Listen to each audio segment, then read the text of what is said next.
La noche estrellada de Vincent Van Gogh. Primero vamos a hablar un poco de la introducción general de la obra, luego del periodo, el postimpresionismo, más adelante del autor, Vincent Van Gogh, y por último de las especificaciones de la obra. La obra fue creada en el año 1889 por Vincent Van Gogh, con la técnica de óleo sobre lienzo. El estilo es el postimpresionismo.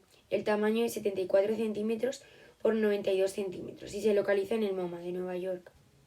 El periodo. Esta obra pertenece al postimpresionismo, un movimiento vinculado en un principio al impresionismo, pero después se convierte en una revisión de sus ideas. Reacciona contra el abandono de la forma y del volumen que el impresionismo había practicado y quiere recuperar el dibujo, aunque sin renunciar al color. Quiere captar no solamente la luz, sino también la expresividad de las cosas y las personas iluminadas. Buscan el análisis de aquello sobre lo que la luz incide. Con sus aportaciones prepara el camino para los movimientos pictóricos del siglo XX. Lo acuñó el crítico británico Roger Fry con motivo de una exposición de pinturas de Paul Cézanne, Paul Gauguin y Vincent Van Gogh, que se celebró en Londres en 1910.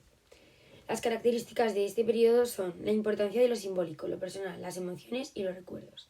Tiene un objetivo de conectar con el espectador a un nivel más profundo. Se inclinaron hacia la abstracción, abriendo el camino hacia el arte abstracto, más radical. Pincelada impresionista, rápida y gruesa, fragmentada, que rompe los contornos de los objetos. Protagonismo de las escenas de la vida cotidiana moderna. Encuadres más naturales en sus composiciones. Los impresionistas también tuvieron como precursores a paisajistas románticos ingleses del siglo XIX. El autor. Como ya he dicho antes, el autor es Vincent Van Gogh. Nació en 1853 y murió en 1890. Es uno de los grandes maestros englobados dentro del concepto de pintores postimpresionistas, junto con Cézanne, Toulouse-Lautrec y Gauguin. La vida del pintor holandés es una referencia obligada a la hora de tratar su obra. Su carácter atormentado y enfermo le persiguió toda su vida e influyó en su obra. Tan solo se dedicó a la pintura en los últimos años de su vida, sirviéndole como desahogo a un espíritu atormentado que terminará conduciéndole al suicidio. Su modo de pintar es subjetivo, independiente de la realidad sensorial. Quiere buscar algo más allá de las apariencias, ya que las cosas no son solo cosas, sino que expresan algo. Está considerado como antecesor del expresionismo y en cierta medida del fauvismo.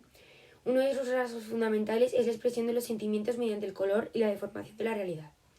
Utiliza colores puros, vivos, fuertes. Rojo, azul, verde, amarillo.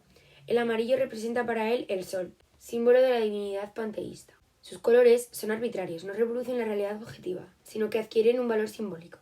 Están aplicados por medio de pinceladas fragmentadas, cortas y sinuosas, que denuncian su angustia ante el mundo. Las formas están marcadas por pinceles curvilíneos, serpenteantes, flamingueros. Algunas de sus obras son Las botas viejas, la cual es un antecedente del expresionismo. La habitación del pintor, también reconocida como un cuarto amarillo. Los girasoles, la silla, el cartero de Rowling, la rama de almendro. Y de la que vamos a hablar ahora, La noche estrellada.